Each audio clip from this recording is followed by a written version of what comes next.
The first bell of dawn echoed through the corridors of St. Lana High School. The walls, chipped with age and painted in dull cream, seemed to sigh with every breeze that slipped through broken window panes. To outsiders, it was just another ordinary school in the suburbs of Bangkok, but for those who studied there, St. Lana was whispered about with trembling lips. The place carried stories. Dark ones. Teachers dismissed them as teenage pranks, but every student knew at least one chilling tale connected to the school. Some spoke of the girl who never left the science lab, her eyes burned from chemicals after a cruel prank. Others swore that if you stood by the bathroom mirror at midnight and chanted the right curse, you would see the pale reflection of a student who took her life years ago. And then there was the infamous tale of Room 46, a classroom that was said to trap you if you dared to step inside after sundown. I was in my final year when I began to realize that these weren't just stories. They were warnings. Chapter 1, The Notebook. It all started with a girl named Molly, a quiet, shy student who always carried a leather-bound notebook. Nobody knew what she wrote in it, but we all knew her story. Years ago, she jumped from the school rooftop after relentless bullying. They said the notebook still existed, passed from one unlucky student to another. Anyone who opened its last page would see Molly's final thoughts, and then face her wrath. One afternoon, during a history class, a boy named Niren pulled something from his bag with a smirk.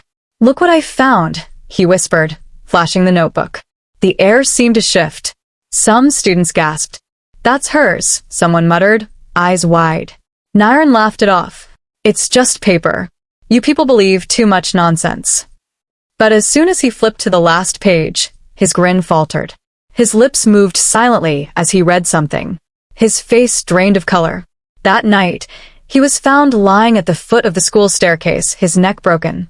Nobody could explain how he was still holding the notebook tightly against his chest.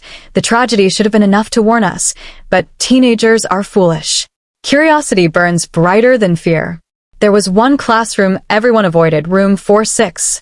It was locked most of the time, but the janitors claimed it wasn't their doing. The locks would click shut on their own, sometimes even trapping them inside. One evening, my best friend Suda dared me to sneak in. "Come on, Pim," she whispered, her flashlight shaking in her hand. "We'll just peek inside and leave." The door creaked open. The air was thick, heavy, as if no one had breathed inside for years. Desks were scattered, covered with dust.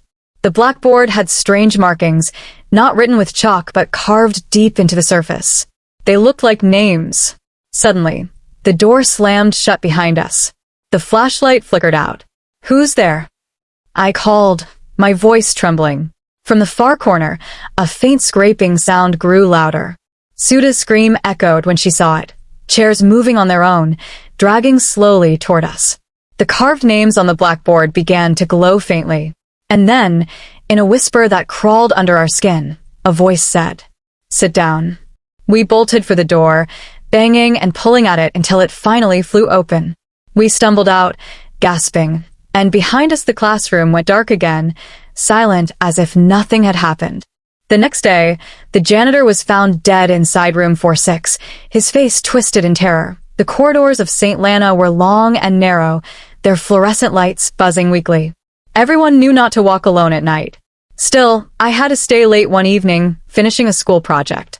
The hallway was empty when I began to hear footsteps behind me. Soft, bare feet slapping against the tiles. I turned, but no one was there. The sound grew closer. My heart pounded. Suddenly, the lights flickered, and at the far end I saw her. Long black hair, pale face, and a school uniform drenched in something dark. She was standing still, her head tilted unnaturally. "Molly," I whispered. She began to walk toward me, each step echoing louder. I ran, clutching my books, but no matter how fast I went, the footsteps followed. Finally, I burst into the library and slammed the door shut. The librarian, an old woman, frowned at me. "You saw her, didn't you?" she asked softly. I couldn't even speak.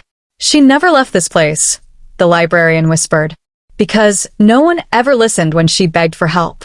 Among the seniors, there was a dare. If you wanted to prove your bravery, you had to play the mirror game in the girls' bathroom. At midnight, you'd turn off the lights, face the mirror, and whisper, "Do you miss me?" 3 times. One reckless group of juniors tried it. Only one came back.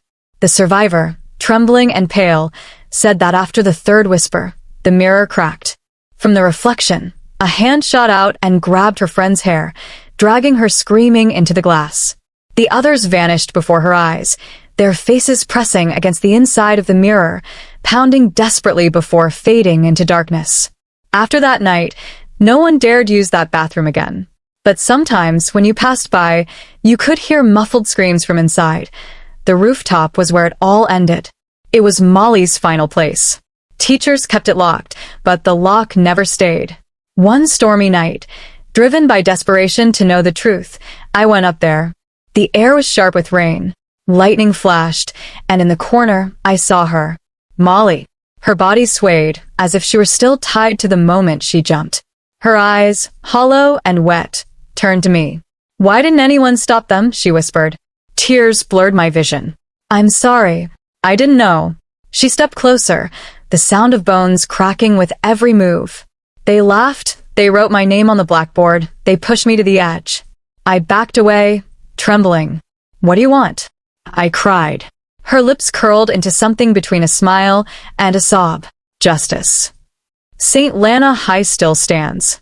New students walk the corridors, whispering the same stories we once feared. But those of us who were there know the truth. The tales aren't just rumors. They are scars, carved deep into the soul of the school. Every classroom, every mirror, every rooftop corner carries the memory of those who suffered. And at night, when the hallways fall silent, the school itself remembers. Because stories never die. And neither do the ones who live inside them. And then she vanished into the storm, leaving only the echo of her sobs across the rooftop.